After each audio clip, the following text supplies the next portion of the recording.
All right, before we start this video, obviously I have to dress the part, and I don't have a Captain America shirt, so I'm at Target right now, so come with me real quick. I'm not seeing anything. I see a bunch of Spider-Man, Bluey, Alice in Wonderland, Spider-Man. This Deadpool and Wolverine one would have worked if I was doing a Deadpool and Wolverine review. Toy section. Maybe this will work, or maybe I can just hold a little. I think it's $18. Never mind.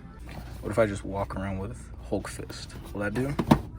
Not for $22. No thanks. Yeah, did I just wait too late to do this review? I'm seeing nothing about Captain America at all. What the f? I had no choice but to come to the children's area. And if we look right here, it's somewhere, so we gotta search through this junk and find it. All right, package secured. Let's get back. Got the shirt right here. Here it is. Check it out, guys. Boom. Boom. Yeah. All right. It's got Sam Wilson on there. It says Captain America Brave New World. That's what we're talking about. All right, let's put it on real quick. Whoa. Oh my God, it fits. Wait, let me share out the check. What? Are you kidding me? I was not expecting this to fit. I got an extra. Whoa. I'm looking at my mirror. I got an extra large. It looks small. Like if I raise my, you can't kind of see my underwear. But dude, I think this is actual steal. It's like $7. Obviously I'm gonna keep the tag on it right there, as you can see, because I'm not keeping this. I'm taking it back. But anyways, all right. Let's sit here. All right. This movie sucks.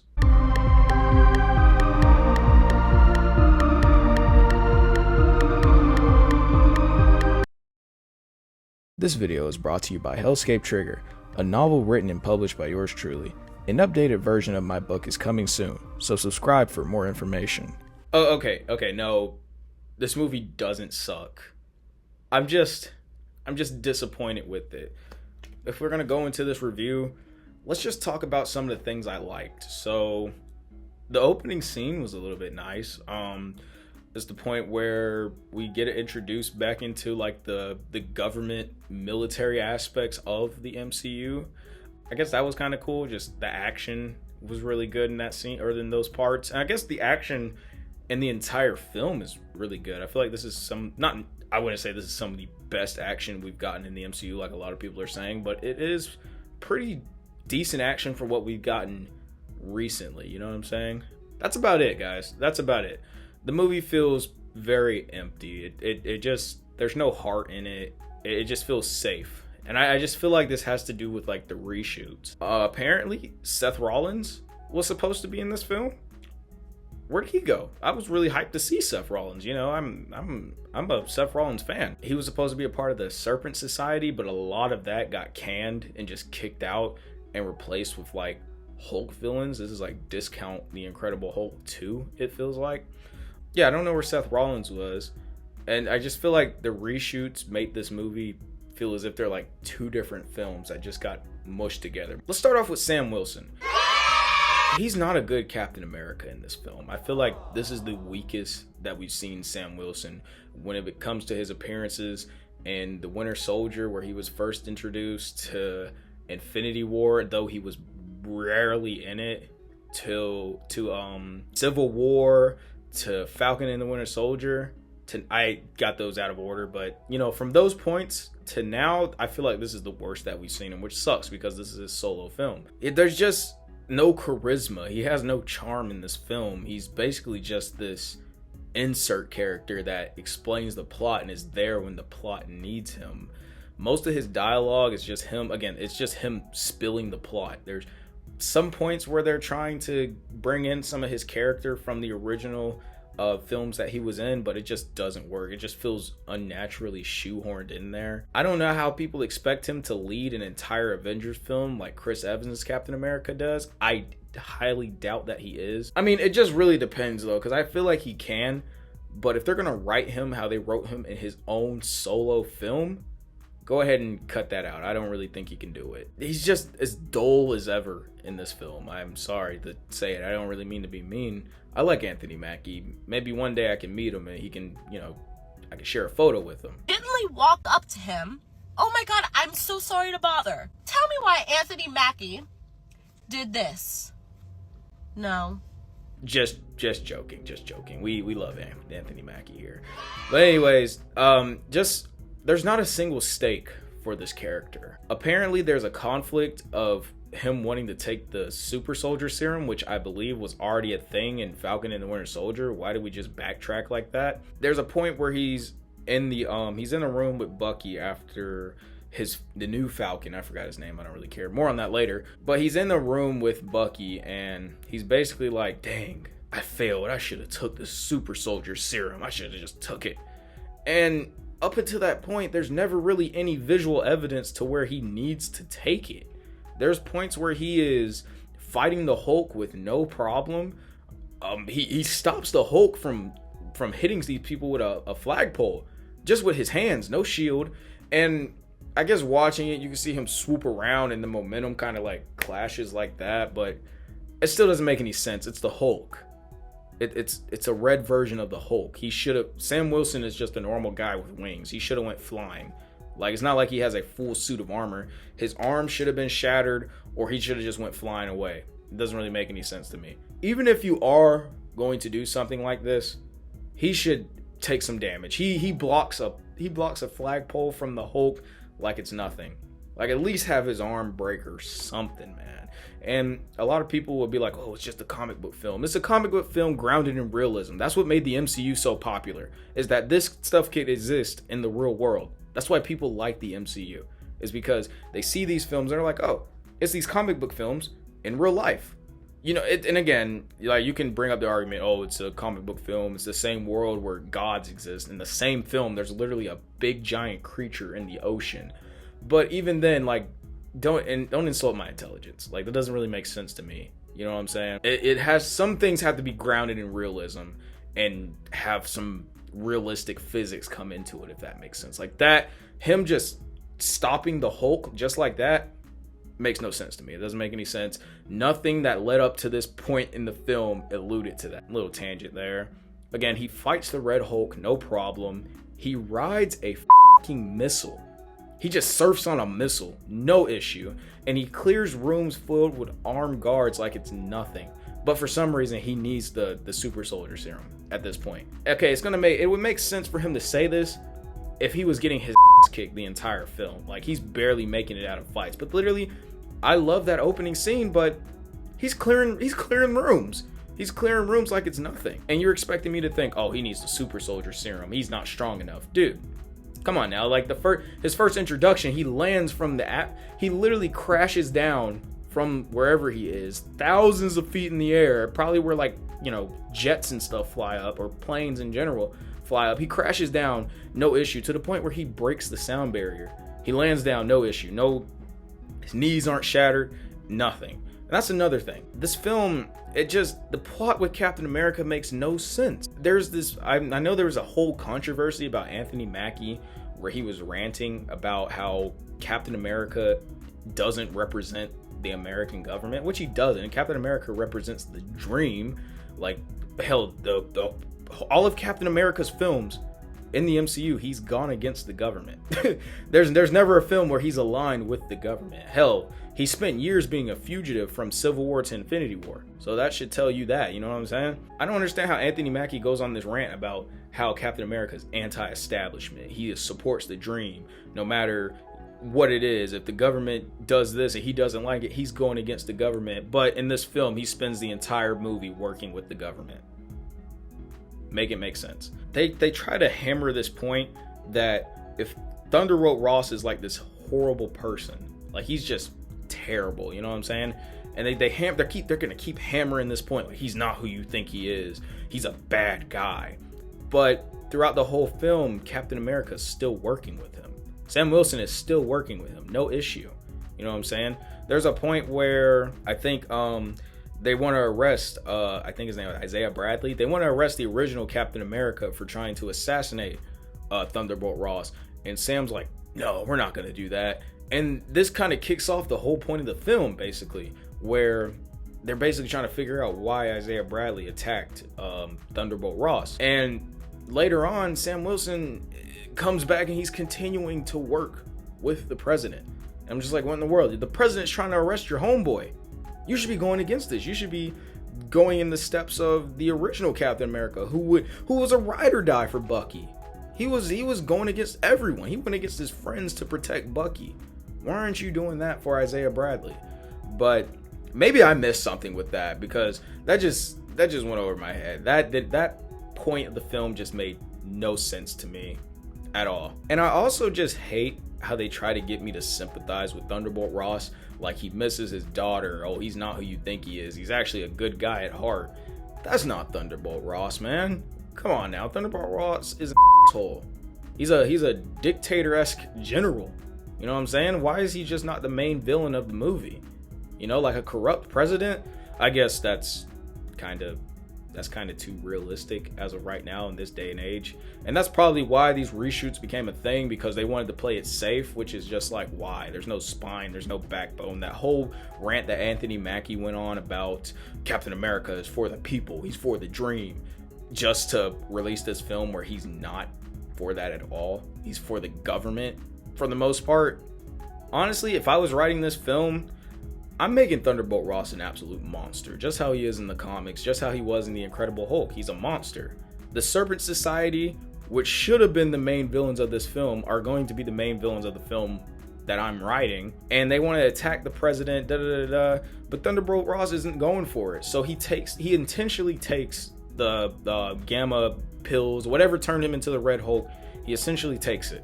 And you can probably allude to the leader being the one to give it to him, and that makes more sense for the post-credit scene. But he should be intentionally turning into the Red Hulk. It shouldn't be like against his will. Like Thunderbolt Ross. Let me pause real quick, because I don't know how the comics are. I don't know if Thunderbolt Ross knows that he turns into the Red Hulk, or he's just a mindless monster when he does. But if I'm writing it, he knows that he's turning into the Red Hulk. You know what I'm saying? It's like a Bruce Banner Hulk situation, where Bruce Banner, he might black out when he turns into the Hulk, but he knows that he's going into it. Okay, this ex-Black Widow, the female character in the movie, I don't care for her name. Who the is that? And who does she know? Who does she know, man? Because she serves no purpose within this entire film. I swear to you. I swear to you. If you take her scenes, you just bloop, boop, bloop, boop, take them out. Take them out. It won't make a single difference. She is completely irrelevant to, again, literally everything that happens in this film. There is a point in the beginning of the film where they're trying to basically contemplate whether they should arrest Isaiah Bradley or just, like, you know, keep a watch on him or whatever was happening. There's a point where it's Sam Wilson, Thunderbolt Ross, and the Black Widow. She will talk to Thunderbolt Ross and Sam Wilson, and they'll basically pull one of these. They'll be just like, so anyways, why is she there? Who is this? What is she supposed to do?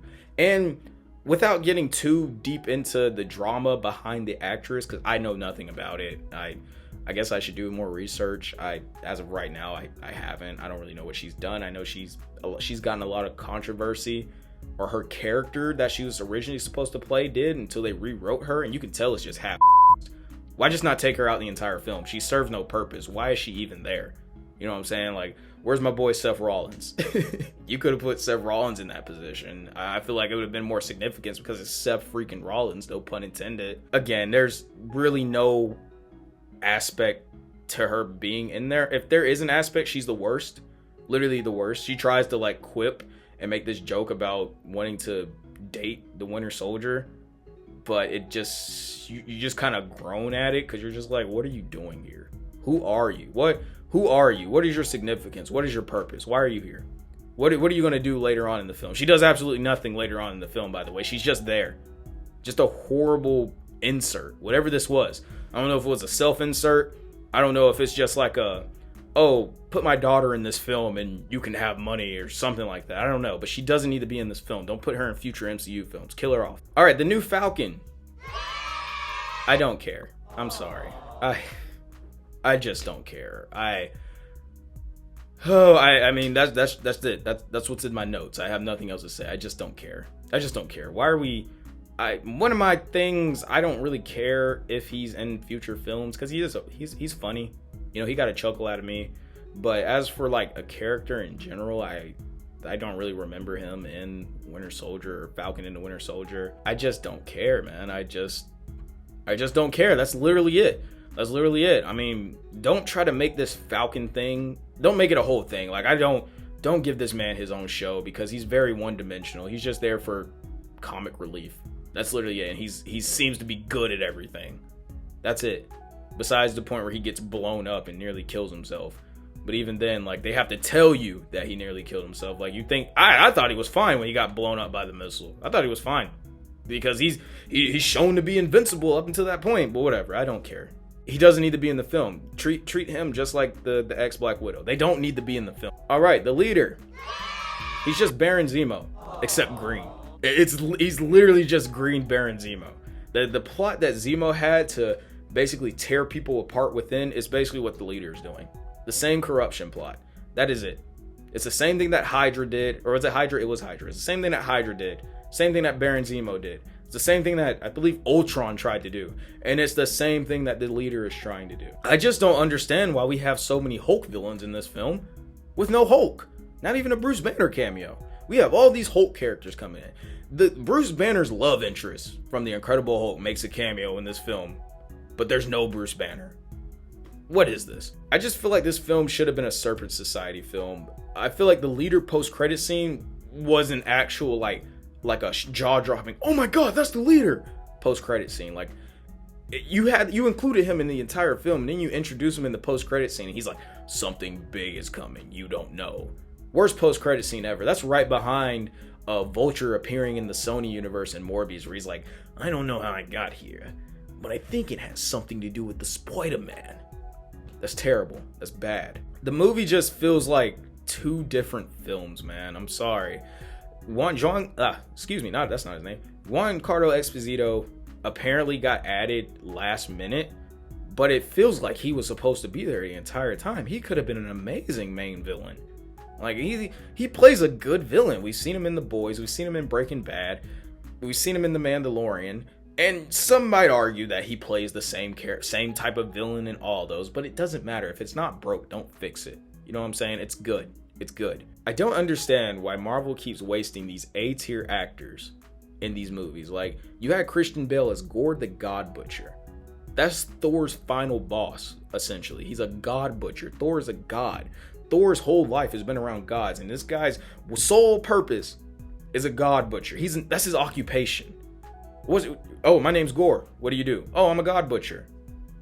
And you fumble it. I don't know. There's been a lot that came out with Thor: Love and Thunder, actually, that's like Taika Waititi intentionally made it bad because they messed up Thor in Endgame or something like that. That's what I heard. Don't quote me on that. I don't know. I'll have to do more research. Overall, this movie, okay, I know at the beginning I said this movie sucks, and then I completely like not doubled down, but I completely backtracked and I was like, oh no, it's not that bad.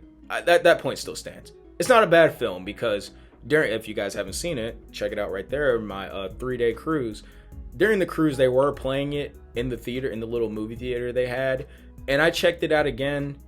Second watch is not bad. I actually enjoyed it my second watch because I knew what was going to happen. I feel like this is just a fun film to put on with your friends. Like, oh, what do you want to watch? Let's get some popcorn. Let's play a game. Let's chill out. What do you want to watch? Captain America, the new Captain America film? Okay, let's put it on. But overall, this film's not bad. There's no stakes within it. I feel like everything just gets resolved, just wrapped up completely. Adamantium was a really big thing. Like, even Harrison Ford, which I'm surprised he knew what that was. He was like, "Oh my god, I almost shit myself when I heard adamantium, and I almost had a heart attack." Like, apparently, I thought it was like a big deal, but no, it was just like a phrase that was used to get butts in the seat. They don't mention anything about Wolverine, or hell, even Stryker, or the doctor that works on Wolverine. I forgot his name. But they don't mention anything about that. That would have been a cool little cameo. Because when you mention adamantium, you should bring in Wolverine. They go hand in hand. you should try to reference him. You know what I'm saying? Like, oh, we got Professor or General Stryker working on that. Dude, that would have been cool. That would have been sick. But no, they don't bring it up at all after the whole jet plane second big fight scene. They don't bring it up anymore, which I guess, man, I thought it would have more of a significance within this film, but it doesn't. Sam Wilson, just a boring character in this film, man. He's half and half. Like, at first, I didn't care for Falcon and the Winter Soldier. I still checked it out because it was new Marvel content coming out at the time. Post Endgame, I mean, everybody was just watching it, you know what I'm saying? But I've always been a bit skeptical about Sam Wilson. I don't care for the Falcon. Like, he's a sidekick. It's like, he's a less interesting Robin, if that makes sense. I only care about Robin because, you know, you got multiple Robins. They all have their own little backstory. The Falcon's just a sidekick, essentially. And you gave him the mantle of Captain America, but you still keep the personality of the Falcon. And you tried to build it up in Winter Soldier, but you threw it all out the window in this film. You threw it all out. Everything that made him interesting. The fact that I forgot what happened. He couldn't apply for a loan for a boat or something. You made him relatable. You made him down to earth. You made him feel as if he wasn't worthy of the shield because he was a black man. You know what I'm saying? In white America. That's deep storytelling, you know what I'm saying? Like, that's relatable, you know? Like, that's not necessarily relatable. I'm not Captain America, but, you know, it's like, oh, I can look at this and be like, okay, that makes sense. You know what I'm saying? You took that all out. You just made him a one-dimensional plot device that just spills out the plot. Like, dude, no. The movie is just, it's uninspired and it's safe. It fails to take risk. It's scared of being something it's scared of its own potential of being an extremely awesome film about Captain America, the man who was about the American dream and the freedom of the people, taking on a corrupt president of Thunderbolt Ross. They didn't want to do it because of what's happening in today's climate. And that's just like, why? Like, I guess, man. I guess money talks. That's it. They were afraid to lose money. But overall, this movie gets like a 6.5 out of 10. I didn't like it. All right, and that was my review. Hopefully you guys enjoyed it. I know I didn't really go into beat by beat plot detail like I do for my other reviews. I high key forgot the plot of this movie. And I didn't take my notes until like afterward, like after I got back from the cruise and stuff, and I just don't remember the plot. I'm sorry. But anyways, I hope you guys enjoyed it. Make sure you like, subscribe, comment. Let me know what you thought about the film. Did you love it? Did you hate it? If you liked it, let me know why. If you think I'm wrong how I feel about the movie, let me know. Is there a sticker? It is. Okay. But anyways, again, make sure you guys like, subscribe. I'll see you guys in the next one. So long.